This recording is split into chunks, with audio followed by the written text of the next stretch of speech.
আসসালামু আলাইকুম। গতকাল বাংলাদেশের সংসদে আন্দালিব রহমান পার্থ ভাই জ্বালাময়ী এক ভাষণ দিয়েছেন। ছোটবেলায় বাজারে যেতাম, ওইখানে সাপের ওষুধ বিক্রি করতে আসতো, অনেক কিছু বেচতো, কৃমির ওষুধ, সাপের ওষুধ, আরও নানান জিনিসপত্র। তো ওইখানে ওই যে খেলাধুলা দেখাইতো, একটু সাপের খেলা দেখাইতো, একটু গান গাইতো, কমেডি করতো, এগুলো দেখতে মজাই লাগতো। মানুষজন দাঁড়ায় থাকতো, প্রতি হাঁটি 2-4 জনের পকেট মার হইতো। তো এই ইয়েগুলো দেখতে কিন্তু শ্রুতিমধুর, খুব ভালো লাগতো দেখে। কিন্তু খেলার শেষে টার্গেট একটাই, ওষুধ বেচবে। কি বলতো, বেজি আর সাপের যে যুদ্ধ, এখানে বেজি যে সাপের সাথে যুদ্ধ করে সাপ বেজিকে কামড় দেয়, তারপরেও বেজি কেন মারা যায় না, এই বেজিটা ওই যুদ্ধের মাঝখানেই সে জঙ্গলে যায়, জঙ্গলে যে একটা গাছের শিকড় খেয়ে আসে, সেই শিকড়টা খেয়ে তারপরে আবার ফেরে সে সাপের সাথেই করে, যে কারণে সে মারা যায় না। খেলাধুলা শেষ, ওই যে ক্যাম্পাসার যিনি আসেন, ওই ব্যক্তি ওই শিকড় নাকি সে জঙ্গল থেকে নিয়ে এসেছেন আজকে আমাদেরকে দেওয়ার জন্য। অল্প কিছু শিকড় আছে, সবাই হাত তুলবেন, হ্যাঁ, যে আগে হাত তুলবেন তারা পাবেন, সবাইকে দিতে পারবো না। অল্প কিছু শিকড়, 2 টাকা 5 টাকা 10 টাকা বাগায় টাকায় নিয়ে তারপরে ভাঙা একটা গাড়ি আনতো, গাড়িতে করে ছুটতো। যাওয়ার পরে বুঝতে পারতাম বাড়িতে এসে যে এই সাপের এটা তো ভুয়া কথাবার্তা, মিথ্যা। ওই 2 টাকা 5 টাকা 10 টাকা যা গেল সব ইয়ে। কিন্তু ওই যে ওই জায়গায় মজা পাইলাম না। কালকে সংসদে পার্থ ভাই মূলত সেই সাপের খেলা দেখিয়েছেন। পার্থ ভাই যখন ইংলিশে কথা বলে, তখন আবার বিএনপির লোকজন একটু বেশি হাততালি দেয়। It is unique. The revolution was unique. এর পরবর্তী government was unique. And what we had a quasi-constitutional government.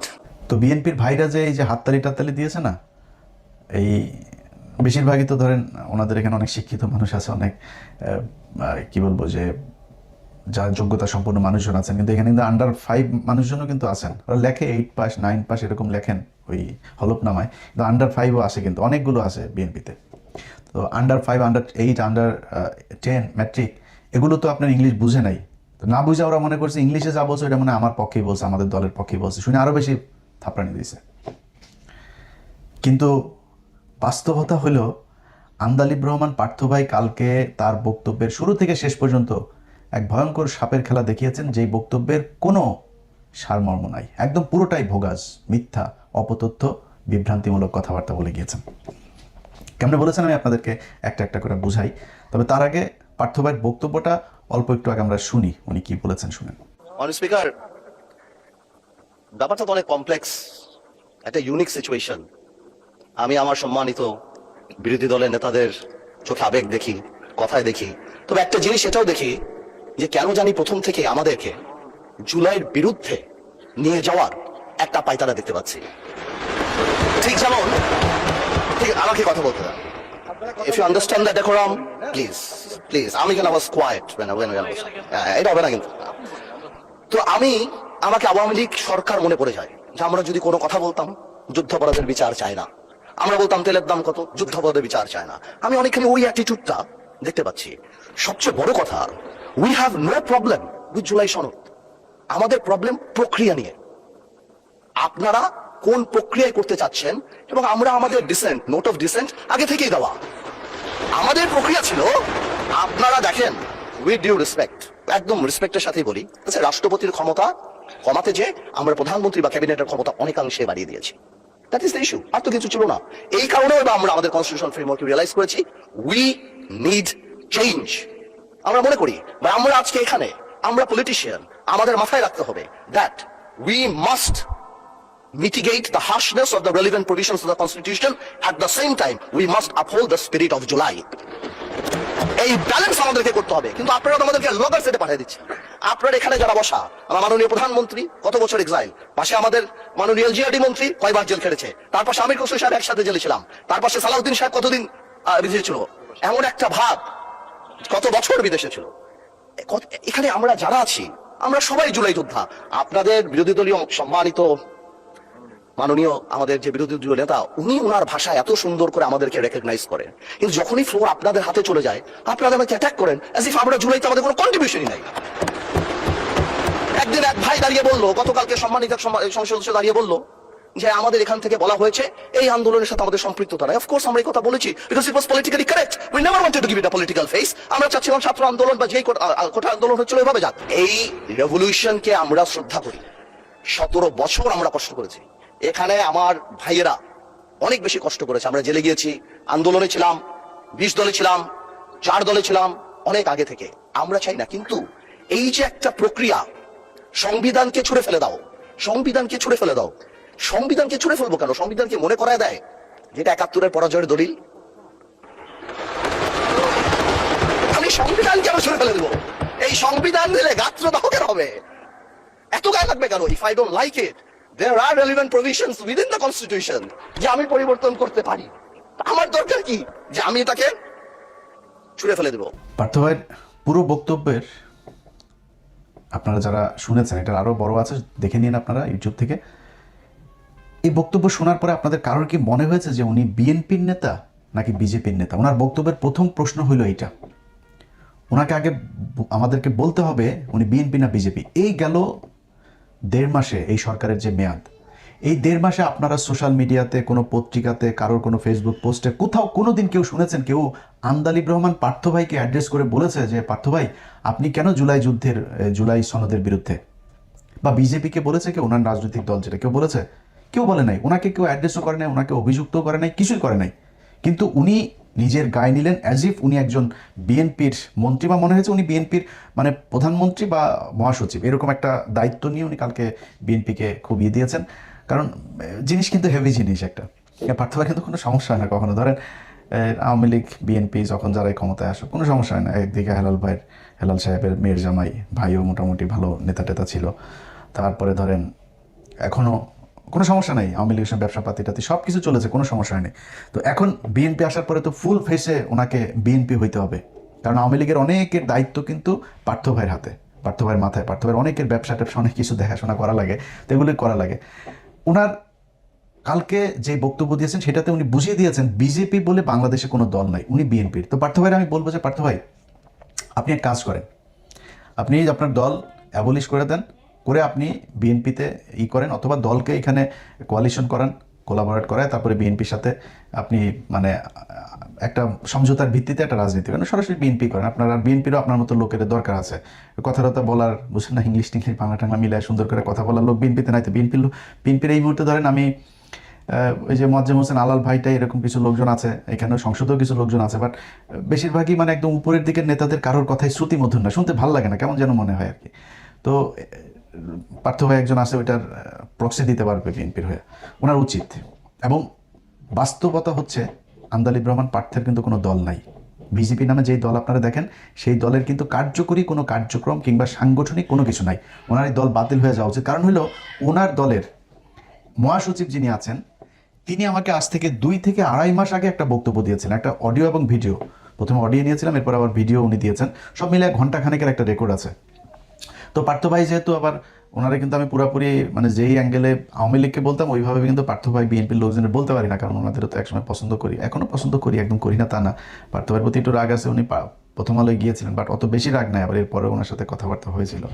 তো উনি মহাসচিব ওনার যে অভিযোগ করেছে সেই অভিযোগ ভয়ঙ্কর অভিযোগ।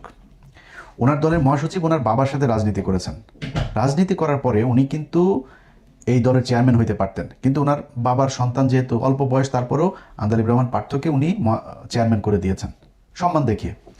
অথচ সেই ব্যক্তিকে এই যে এবার নির্বাচন গেল না, উনি বারবার চেয়েছেন যে উনি মনোনয়ন নেওয়ার জন্য তারেক রহমানের সাথে একটু কথা বলার জন্য, তারেক রহমানের সাথে কথা বলতে দেওয়া হয়নি। ওনার আশপাশে যারা আছেন মহাসচিবকে জিজ্ঞেস করে কাউকে নেয়ও না, কাউকে বাদও দেয় না, সব নাকি আওয়ামী লীগ, ছাত্রলীগ, যুবলীগের লোকজন নিয়ে পার্থ ভাই এখন তার দল বানিয়েছে। আচ্ছা, তারপরে হলো গিয়া উনি আটক হয়েছিলেন না জুলাই আন্দোলনের শেষ দিকে, 5ই আগস্টের ঠিক আগ মুহূর্তে। এই আটক হওয়াটা আটক ছিল না, এটা স্বেচ্ছায় শেখ মুজিবের মতো পাঞ্জাবি লুঙ্গি ইস্ত্রি করে তারপরে পাকিস্তানিদের হাতে ধরা দেওয়ার মতো। হারুনুর রশিদ হাউন আঙ্কেলকে নাকি মহাসচিব পাশে ছিলেন, তিনি নিজে ফোন দিয়ে হাউন আঙ্কেলকে তখন তো জানে না যে হাসিনা যে পলায় টলায় যাবে, হারুন ভাই আমারে লোক পাঠান, আমারে নিয়ে যান, আমারে যদি এখন না নেন তাহলে এটা সবাই খুব ফিসি মনে হবে, সবাই বুঝে যাবে যে এটা আমি আসলে কাদের লোক, তো আমারে নিয়ে যান। এতক্ষণ যা বললাম না ওনার দলের ব্যাপারে, এই কথাগুলো আমার না, ওনার লম্বা বক্তব্য, আমি ওইখান থেকে আপনার 2-1 মিনিটের একটু বক্তব্য শোনাই। ওনার মহাসচিব যে কথাগুলো বলেছে ওই মহাসচিবের বক্তব্যে এই কথাগুলো আছে, আমি নিজের থেকে কিছু বানায় বলি নাই। আপনার সাথে এই দলটা তৈরি করছি, এসআর সাহেবের সাথে আমরা বের হয়ে গেলাম শুধুমাত্র একটা মাত্র কারণ যে এসআর সাহেব আওয়ামী লীগের সাথে থাকবে, এই জন্য উনি তো ওদিকে চলে যাবে। আমরা জানতাম যে উনি চলে যাবে, হ্যাঁ, তো নাজিবুর রহমান বলছে যে উনি এই জন্য এরকম করতেছে, এবং যেদিন নাকি এটা আমরা দলটা তার সাথে ভাগাভাগি হয় ওই দিন পার্টির বিষয়ে অনেক ঝামেলা হয়েছে। ওই দিন নারায়ণগঞ্জের ওই যে নাসিম ওসমান, সাবিম ওসমানের বড় ভাই বলছিল ওর সাথে আমার টাকাটাকি হয়েছে। তো পরবর্তীতে মঞ্জু ভাই মারা যাওয়ার পরে, মানে নাজিবুর রহমান মঞ্জু ভাই মারা যাওয়ার পরে আমরা পাটুরে বানাইলাম দলের। তার মাও বেঁচে চাইছে, তার মায়ের রাজি হয়ে যায় যে তার মা যেহেতু সরাসরি শেখ হাসিনার আপন মামাতো ফুয়াতো বোন, কারণ উনি প্রায়ই ওনাদের ইচ্ছা বলে, ওনাদের কাহিনী বলে, বোনের কাহিনী। তাছাড়া তার নানার ছবি, শেখ সাহেবের ছবি, তার ভাই শেখ মুজিবের ছবি সামনে নিয়ে কান্নাকাটি করে। এই সমস্ত কারণে ওনাকে আমরা সাপোর্ট না করে পাঠ করে বানাইছি। তো পার্থ ঠিকই ছিল, সমস্যাটা হচ্ছে সে একটু আওয়ামী শোষণটা করে খুব কায়দা করে কিন্তু বক্তব্য দেয়, খুব সুন্দর যেটা বক্তব্য দেয় আওয়ামী লীগের বিরুদ্ধে, এইটার উপরেই সবাই খুশি হয়ে যায়, কিন্তু সে বিতর্কত ভাবে সে ক্ষতি করে। এটা এটা আমি দলের সেক্রেটারি হিসাবে আমি যেভাবে বুঝি বা আমার দলের লোকজন যেভাবে বুঝে, এটা তো আর সবাই বুঝবো না, বা আমরা যেটা দেখি নিজের চোখে। তারা আমি বলছি একদিন, এইবারও তাই বলছি, তো আমাদের বলতেছে, আমার চাচা বলে যেহেতু আমার বাবার সাথে রাজনীতি করছি, চাচা তোমরা যাই বলো আমি কি এখন আত্মীয়তার অস্বীকার করে পারবো না। আমি আওয়ামী লীগের গালিগালাজ করি, আমার রাজনৈতিক না করলে তারা আমার পুরো থাকবে না, অবস্থান থাকবে না।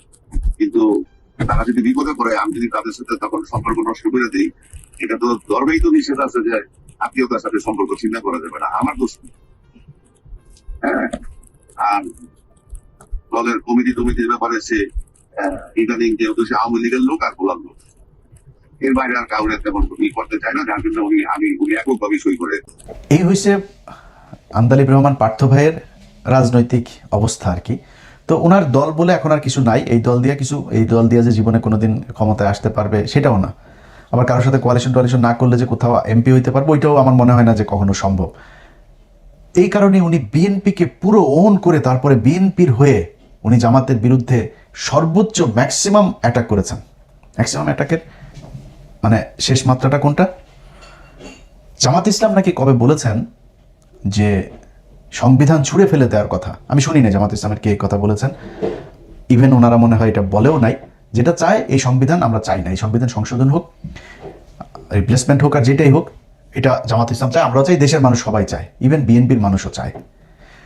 এখন উনি বলেন যে যারা এটা ছুঁড়ে ফেলতে চায় তাদের কি মনে হয় ৭১-এ সেই হেরে যাওয়ার সেই দলিল এই কারণে ছুঁড়ে ফেলতে চান? এই যে বক্তব্যটা উনি দিয়েছেন এটা সবচেয়ে একদম এক্সট্রিম লেভেলের একটা অ্যাটাক করেছেন জামাত ইসলামকে। কিন্তু এই অ্যাটাকটা তো উনি জামাত ইসলামকে করেন নাই। আপনারা এই বক্তব্যটা সবাই শুনেছেন খালেদা জিয়ার, যে খালেদা জিয়া বলে গিয়েছিলেন যে যদি ক্ষমতায় আসেন তাহলে তিনি এই সংবিধান ছুঁড়ে ফেলবেন। এই সংবিধান হলো আওয়ামী ইশতেহার। এই সংবিধানকে যেই দিন জনগণের সরকার আসবে সেই দিন এই সংবিধানকে ছুঁড়ে ফেলে দেওয়া হবে। এই সংবিধান তাইলে এখন বলেন আপনি, আন্দালিব রহমান পার্থ এটা কি খালেদা জিয়াকে বলেছেন না জামাত ইসলামকে বলেছেন? কারণ আওয়ামী লীগ মনে করে খালেদা জিয়া, জিয়াউর রহমান এরা সবাই পাকিস্তানের লোক, পাকিস্তানের এজেন্ট ছিল, রাজাকার ছিল, পাকিস্তানের হয়ে বাংলাদেশের মানুষের বিরুদ্ধে যুদ্ধ করেছে। এটা শেখ হাসিনা বহুবার বলেছে, খালেদা জিয়া হলো পেয়ারে পাকিস্তান এগুলো বলে কথা বলেছে, এটা আপনারা শুনেছেন অনেকেই। आए मेरे जान प्यारे दमान आंखों की तारा आसमान की चांद मेरे जान পাকিস্তান, এ হলো খালেদা জিয়ার কথা। বিএনপির হৃদয় তো থাকে পাকিস্তান, তাদের মনেই আছে পাকিস্তান, দিল মে হায় প্যারে পাকিস্তান। এইসব কারণেই এই যে পাকিস্তানের পন্থী এগুলো বলার কারণে কিন্তু আজকে পর্যন্ত এই মুক্তিযুদ্ধের বিষয় নিয়ে খালেদা জিয়া এবং হাসিনা এই যে জুলাইয়ের যে আন্দোলন হইলো, 15 বছরের যে স্বৈরশাসন, এগুলো সব কিন্তু এই মুক্তিযুদ্ধের এগুলোকে কেন্দ্র করে। এবং আন্দালিব রহমান পার্থ আবারও ফের সেই ৭১ নিয়ে এখানে খোঁচাটা দিলেন। তিনি যেটা করেছেন এটা আমি মনে করি জামাত ইসলামকে এর চাইতে বেশি বড় অ্যাটাক করে কথা বলার, আমি জানি না জামাত ইসলামের কেউ কোনোদিন সংসদের দ্বারা আন্দালিব রহমান পার্থকে বা সরাসরি দেখা হইলেও বলেছে কিনা, কিন্তু আন্দালিব রহমান পার্থকে এই অ্যাটাকটা করতে হয়েছে কারণ ওনাকে তারেক রহমানের সাথে বিএনপির সাথে এমন খাতির দিতে হবে অ্যাজ ইফ এটা মনে হয় যে আন্দালিব রহমান পার্থ মানে বিএনপির বিশাল বড় একজন শুভাকাঙ্ক্ষী, এই কারণে তারা তেলবাজি করে ওইখানে যাইতে হবে, এই জন্যই সেটা করেছেন। এখন আমার কথা হলো যে যেই সংবিধান নিয়ে আপনি মানে যেই বিষয়টা নিয়ে আলোচনা, যে এই জুলাই সনদ, এটা বিএনপির কেউই চায় না। ওনার বক্তব্যে উনি বলেছেন যে বিএনপি ওটা চায়, তারা জামাত ইসলাম এমনভাবে কথা বলে আমাদেরকে জুলাইয়ের বিপক্ষ প্রতিদ্বন্দ্বী হিসাবে আমাদেরকে দাঁড় করিয়েছে, বা এটা জামাত ইসলাম দাঁড় করায় নাই। আপনি যে বিএনপির হয়ে কথা বলতে চাচ্ছেন, বিএনপি শাস্তে চাচ্ছেন, আপনার সেই বিএনপি এই কাজ করেছে। কি কি করেছে একটা একটা করে বলি।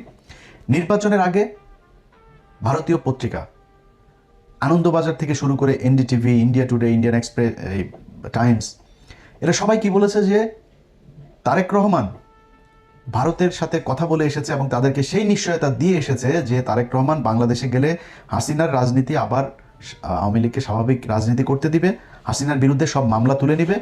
এটা যে ওদের পত্রিকা বলেছে সেইটা না, খালি দলের মহাসচিব থেকে শুরু করে অনেক নেতা এই কথা বলেছেন, আওয়ামী লীগের কোনো মামলা রাখা হবে না, আওয়ামী লীগ বিএনপি ভাই ভাই, আওয়ামী লীগের লোকজন সব বিএনপিকে ভোট দেখ। এই কথা আপনারা প্রকাশ্যে নির্বাচনের ক্যাম্পেইনের সময় বলেছেন। নির্বাচন শেষ হয়েছে, প্রথম বক্তব্য সালাউদ্দিন আহমেদের, আমরা এই সংস্কার গণপরিষদের যেই শপথ এইটা আমরা নিব না। হ্যাঁ ভোট না ভোট দিল বাংলাদেশের 80% মানুষ হ্যাঁ পক্ষে ভোট দিল। সালাউদ্দিন সাহেব বলে দিলেন এইটা হ্যাঁ ভোট না ভোট এগুলি কোনো বিষয়, জুলাই সনদ এগুলো, কয়েকজন এমপিও বলেছেন এই কথা। সালাউদ্দিন আহমেদ অফিসিয়ালি বক্তব্য দিলেন, যদি এইটা হয় ওইটা হয়, শিলং থেকে এই মেয়ে এনে দেয়, শিলংয়ে আমার আগে যে মদ খাইতে দিত সেই ব্র্যান্ডের মদ দেওয়া হয়, তারপরে শিলংয়ে যাওয়ার আগে যে মাগি নিয়ে আমি ধরা খেয়েছিলাম সেই মাগিকে যদি আমার সাথে নিয়মিত আসতে দেওয়া হয়, এইভাবে আমাকে যদি এগুলি করতে দেয়, নানান হয় টয়ের পরে যদি হয় তাহলে হতেও পারে। সালাউদ্দিনের বক্তব্য এটা। কি বললেন সংবিধান সংস্কার পরিষদ, এটা যদি কনস্টিটিউশনে ধারণ করা হয়, সেই মর্মে অ্যামেন্ডমেন্ট হয় এবং সেই শপথ পরিচালনার জন্য সংবিধানের 3য় তফসিলে ফরম হয়, কে শপথ পাঠ করাবেন সেটা নির্ধারিত হয়, এতগুলো হয় এর পরে তারপরে হলে হতে পারে। আচ্ছা, এরপরে উনি বলেছেন যে কেন বিপ্লবী সরকার হইল না, সাংবিধানিক ধারাবাহিকতা কেন রক্ষা করা হইল। ভাই, এই চুপপুরে সরাইতে চেয়েছে ইউনুস, ছাত্ররা, জামাত ইসলাম, চুপপুরে সরাইতে দেয় নাই বিএনপি, ওয়াকারকে সরাইতে চেয়েছে এই খলিল, এই ইউনুসেরা, ওয়াকারকে সরাইতে দেয় নাই বিএনপি। এটা মানে এটা তো আর আপনার ইয়ের কথা না, মানে ওনারা বলেছেন বা হাওয়ার কথা না। এই কালের কণ্ঠে এক আওয়ামী দালাল আছে হায়দার আলী, এই হায়দার আলী রাষ্ট্রপতির এক সাক্ষাৎকার ছেপেছে, আপনারা দেখেছেন তো সেটা। রাষ্ট্রপতি সেখানে একদম সরাসরি স্বীকার করেছে রাষ্ট্রপতির অফিসটা মূলত এখন আওয়ামী লীগের একটা রিহ্যাব সেন্টার। আওয়ামী লীগের যেসব সুশীল ব্যবসায়ী, যেসব বদমাশগুলো আছে, এই বদমাশগুলোর একটা রিহ্যাব সেন্টার, ওইখানে প্রতিদিন তাদের যাওয়া আসা, বিভিন্ন আলাপ আলোচনা, কনস্পাইরেসি এগুলো চলতেছে। এই লোকগুলোকে কিভাবে আপনার এই যে চুপ্পুকে কিভাবে বিএনপি আপনার শেল্টার দিয়েছে, তাকে রাখতে চায় না জামাত ইসলাম, তাকে রাখতে চায় না ইউনুস, তাকে কিভাবে এখন বিএনপি আদর আপ্যায়ন করে, আমরা এগুলো তো নিজের চোখেই দেখছি। এই যে ওয়াকার, তাকে রাখতে চায় না এই ছাত্ররা, বিএনপি তাকে রাখতে চেয়েছে। তারপরে বিপ্লবী সরকার করতে চেয়েছে, বিএনপি হইতে জাতীয় সরকারে যায় নাই, বিপ্লবী তো না জাতীয় সরকার, বিএনপি জাতীয় সরকারে রাজি হয় নাই। তো এগুলো তো ওপেন সিক্রেট। আপনি জানেন না বিএনপিকে কেন সন্দেহের চোখে দেখা হয়? বিএনপির অনেকগুলো এরকম কারণে মানুষ এখন সন্দেহের চোখে দেখে যে বিএনপির কথা আর আওয়ামী লীগের কথা তো একই রকম। ওগুলি সব যদি বাদও দেন, নির্বাচনের পরে কতগুলো আওয়ামী লীগের নেতা জামিনে মুক্তি পেয়েছে। এলাকায় আওয়ামী লীগের লোকজন, আমার এলাকার কথা হলো, আওয়ামী লীগের লোকজন সব এখন ওপেনে আরামসে চলাফেরা করে, সব বিএনপির দলে গিয়ে ভিড়েছে এবং বিএনপি তাদেরকে শেল্টার দিচ্ছে। বিএনপির এমপি তিনি নিজে বলেছেন যে হারুন নিজে বলেছে যে থানা ঘেরাও করা হবে যদি আওয়ামী লীগের কাউকে ধরা হয়। এই জন্য বিএনপিকে জুলাইয়ের প্রতিদ্বন্দ্বী হিসেবে দাঁড় করানো হয়েছে। বুঝেন না আপনি? এমনিতেই গাইবি আওয়াজ এসেছে আপনার কাছে আর আপনি শুরু করে দিলেন। মূলত আপনি জানেন, আপনি কিন্তু কথারে মানে টকশো করার জন্য আপনি অনেক এক্সপার্ট, আপনি এই কথার এগেনস্টে কি বলতে হবে সেটা আপনি খুব ভালো করে জানেন, কিন্তু বলেন নাই। না বলে এই যে আজকে টেবিল চাপড়াইছে না বিএনপির অশিক্ষিত কিছু লোকজন, এদের এই চাপড়ানিটা খাওয়ার জন্য আর হইল গিয়া নিজে বিএনপির একটু তেল দিয়া তারপরে পদধূলি পাওয়ার জন্যই আপনি এগুলো বলেছেন। এটা আমরা বুঝি পার্থ ভাই, আপনি এত অজ্ঞানী বা এত অশিক্ষিত মূর্খ লোক না, আপনি সব বুঝেন, বুঝেই তারপরে এগুলো করেছেন। এখন কথা হইল যে সংবিধান নিয়ে যদি নাকি আপনারা মনে করেন, যেটা আপনিও আজকে যুক্তি দেখিয়েছেন, এটা সালাউদ্দিন যুক্তি দেখায়, আইনমন্ত্রী যুক্তি দেখিয়েছে যে কি এই ধারাবাহিকতাটা করা না হলে আগে কেন বিপ্লবী সরকার করা হয় নাই, না হওয়ার কারণে আজকে এখন আমরা রাষ্ট্রপতিকে রেখে সাংবিধানিক ধারাবাহিকতা শেখ হাসিনার সংশোধনী যেটা শেষে করে দিয়ে গেল, কোথাও ছিল আপনার যে তত্ত্বাবধায়ক সরকার আসবে, অনির্বাচিত কোনো সরকার আসতে পারবে। আপনারা এখন বলবেন সালাউদ্দিন এক যুক্তি দেখিয়েছে, প্রধানমন্ত্রী পালিয়ে গিয়েছে, প্রধানমন্ত্রী পদত্যাগ করেছে, এখন আমরা কি করব? প্রধানমন্ত্রী তো বলেছে আমি পদত্যাগ করি নাই, এখন আপনি কই যাবেন? কথার কথা আমার বিশ্বাস শেখ হাসিনা অধ্যায় বাংলাদেশে শেষ। আওয়ামী লীগ বাংলাদেশে আবার আসবে, হয়তো জাতীয় পার্টি হয়ে তারপরে আসবে। এর বাইরে আর কোনো রাস্তা আমি দেখি না। আওয়ামী লীগের যা যা করার এগুলি বিএনপি করে যাচ্ছে, প্রক্সি দল হিসেবে ভালোই করছে, ওনারা ভারতকেও মনে হয় সুযোগ সুবিধা ভালোই দিবে। তো এটা আমাদের আর দরকার, ভারতেরও হয়তো আর দরকার হবে না আওয়ামী লীগের, যে কারণে আওয়ামী লীগ অধ্যায় শেষ। বাট আওয়ামী লীগ যদি মানে হাইপোথেটিক্যালি যদি আওয়ামী লীগ কোনোদিন কামব্যাক করে, আপনি কি মনে করেন আপনারা যেইভাবে সংবিধান একটু নাড়াচাড়া করতে চান না, রাষ্ট্রপতিকে রেখে, এগুলো মানবে আওয়ামী লীগ? সব কটার ফাঁসি হবে, সব কটার বিচার হবে, একটাও বাঁচতে পারবেন না। সে তো সংবিধান সংবিধান করেন কেন? মানুষের জন্যই সংবিধান। আজকে হ্যাঁ ভোট না ভোটকে আপনি যেভাবে তুচ্ছ তাচ্ছিল্য করছেন, যদি এটা আসলে মেনেন তাহলে তো জিয়াউর রহমান অবৈধ শাসক, স্বৈর শাসক। কারণ জিয়াউর রহমান হ্যাঁ ভোট না ভোটের মাধ্যমে ক্ষমতায় এসে তো স্বৈর শাসক না, ও তো অবৈধ। এবং শেখ হাসিনা তো এই সংবিধানের মধ্যেই সেটাকে অবৈধ করে দিয়ে গিয়েছে। আপনার সরকার তো অবৈধ, এই জিয়াউর রহমানের সরকারটা। তো আপনি এখন এসে সে জিয়াউর রহমানের মতো করেই একটা গোজামিল দিয়া তারপরে আপনি সরকার গঠন করে মনে করছেন যে আমরা সাংবিধানিক ধারাবাহিকতায় সরকার হয়ে গিয়েছে, এটা মনে করার কোনো কারণ নেই ভাই। জিয়াউর রহমান, আমি ওনারে পছন্দ করি, অনেক ভালো গুণ ছিল ওনার, কিন্তু ওনার জীবনে এই যে মেজর ডালিম সহ কর্নেল হুদা, তারপরে কর্নেল রশিদ, তারপরে আরও যাদেরকে লেফটেন্যান্ট কর্নেল রাশেদ, ওনাদেরকে যে দেশ থেকে বের করেছে না, বের করে যে চোর বাটপাড়ে নিয়ে তারপরে পাশে রেখেছিল, ধান্দাবাজ, তারপরে তেলবাজ, সেগুলি কিন্তু তাকে, এই মঞ্জু টঞ্জু এরাই কিন্তু তাকে মেরেছে, এই এরশাদরাই তাকে মেরেছে। অথচ তিনি ডালিমদেরকে বের করে দিলেন। যে কর্নেল তাহের সে জিয়াউর রহমানকে চিঠি পাঠায়, তারপরে কর্নেল তাহের তাকে বার করলেন সিপাহী জনতার বিপ্লব দিয়া, সেই কর্নেল তাহেরকে জিয়াউর রহমান ফাঁসি দিয়েছে। অতএব নিজের বাবার সেই ভুলের পুনরাবৃত্তি না করে, আমরা জিয়া পরিবারকে প্রচণ্ড ভালোবাসি, বিএনপিকে নিয়ে অনেক সমালোচনা করি, তারপরেও সেই সমালোচনা কোনোদিনও সে আওয়ামী লীগের মতো হবে না। আপনাদেরকে বন্ধু ভাই মনে করে আপনাদের কাছে আবদার দাবি থাকবে যে এই সংবিধানের দোহাই না দেয়া জুলাই সনদটা বাস্তবায়ন করেন। এখানেও যদি কোনো কিছু কাটছাট করা লাগে, সেটা জামাতের সাথে, এনসিপির সাথে, মানুষের সাথে প্রয়োজনে আবার হ্যাঁ ভোট না ভোট করেন। আপনারা বলেছিলেন নির্বাচনের পরে গণভোট, আবার করেন। আপনারা মানুষকে বুঝান এই ঘটনা আপনারা এখন করেছেন যে 4টা প্রভিশন দেওয়া হয়েছে, সেখানে যদি আরও প্রভিশন আপনি যুক্ত করতে চান করেন, করে গণভোট নেন। মানুষ সেখানে আপনি অপশন রাখেন, হ্যাঁ ভোট না ভোট, মধ্যবর্তী কোনো সিদ্ধান্ত যদি থাকে, সবগুলো দিয়ে পয়েন্ট দিয়ে শুধু হ্যাঁ ভোট না ভোট একদিনে করায় তারপরে হইলেও এই সংবিধানটা ছুঁড়ে ফেলেন। এই সংবিধান শেখ মুজিবের ইন্ডিয়া থেকে নিয়ে আসা সংবিধান, এটা আমি বলি নাই ভাই, এটা ওই সময়ের যে মানবেন্দ্র লাল, তারপরে এই সুরঞ্জিত সেনগুপ্ত, এই যে আমিনুল ইসলাম এখনো জীবিত আছে, আমিনুল ইসলামকে যা জিজ্ঞেস করেন, ওর বই বাজেয়াপ্ত করেছে হাসিনা, সেই বই বিক্রি করতে দেয়নি, ওরে নানানভাবে টর্চার করেছে। আমিনুল ইসলামকে মুখ খুলতে দেয়নি, যে ব্যারিস্টার আমিনুল ইসলাম, সে শেখ মুজিবের মুখের সামনে বলেছিল যে এই সংবিধান একদিন মানুষ ছুঁড়ে ফেলবে। ওরে বলছিল শেখ মুজিব, তুই কে, 2 দিনের বাচ্চা, তুই আমার মুখের উপরে এসে কথা বলিস? বের করে দিয়েছে থেকে, 1জন 2জন না। এই যে আমরা আজকে যেই এই মুক্তিযুদ্ধের সর্বাধিনায়ক বলি না, জেনারেল উসমানী, এই শেখ মুজিব ওনারে বহিষ্কার করে দিয়েছে। তারপরে মানবেন্দ্র, তারে বের করে দিয়েছে। তারপরে হইল গিয়ে আপনার 34 জন, সেটা তো গণপরিষদ ছিল তো নির্বাচনের পরে, যেটা মানে 73-এর নির্বাচনের আগ থেকে 72-এর থেকে, মানে 16 ডিসেম্বর থেকে 73-এর নির্বাচনের দিন পর্যন্ত, এই সময়টাতে ছিল গণপরিষদ, তখন তো সংসদ ছিল না। তো এই গণপরিষদ মাত্র 34 জনকে রেখে শেখ মুজিব সবগুলোরে বাদ দিয়ে দিয়েছিল, এবং এই 34 জনকে তার খুব তেল মারা কিছু লোকজনে নিয়ে সে একটা সংবিধান করলো। এই সংবিধান নিয়ে এই আপনাদের অনেক ইতিহাসবিদ লিখেছেন যে এইটা হইল গিয়া, ভাসানী বলেছেন, এই মানবেন্দ্র বলেছেন, তারপরে এই আমিনুল ইসলাম বলেছেন, এরকম আরো অনেকে বলেছেন এইটা। আচ্ছা, আরেকটা লোক আছে, ওই লোকটার নামটা ভুলে, একজন নারী, উনি খুব সুন্দর করে লিখেছিলেন যে এই সংবিধানটা হইল ভারত থেকে আনা একটা সংবিধান। অতএব শেখ মুজিবকে ভারতই দিয়েছিল এই সংবিধানটা। প্রতিটা পরতে সংবিধানের অনেকগুলো জায়গা আছে, আমি সংবিধান একদম পুরো মুখস্থ বলতে পারি না, বাট কিছু কিছু পয়েন্ট আমি জানি।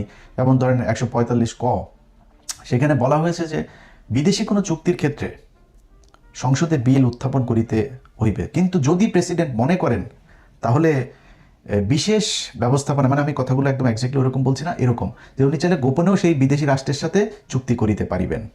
এটার নাম সংবিধান। এরপরে তো এই শেখ মুজিব তো সেই চুক্তি করে গিয়েছে, হাসিনা করে গিয়েছে সেই চুক্তি। এই সংবিধান আমাদের দেশের সবচাইতে বড় সমস্যা ভাই।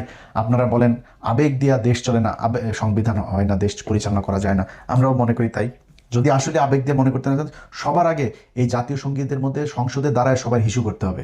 ওই গান চলবে, ওইটা ওইখানে হিসু করবেন, করে ওটা বাদ দিবেন, কারণ এটা আবেগের কারণে এখন পর্যন্ত আমাদের এই জাতীয় সঙ্গীত হিসাবে আছে। আপনি যেমনি মন চায় এমনি আমার সাথে আপনি ডিবেট করেন। এই জাতীয় সঙ্গীতটা কি?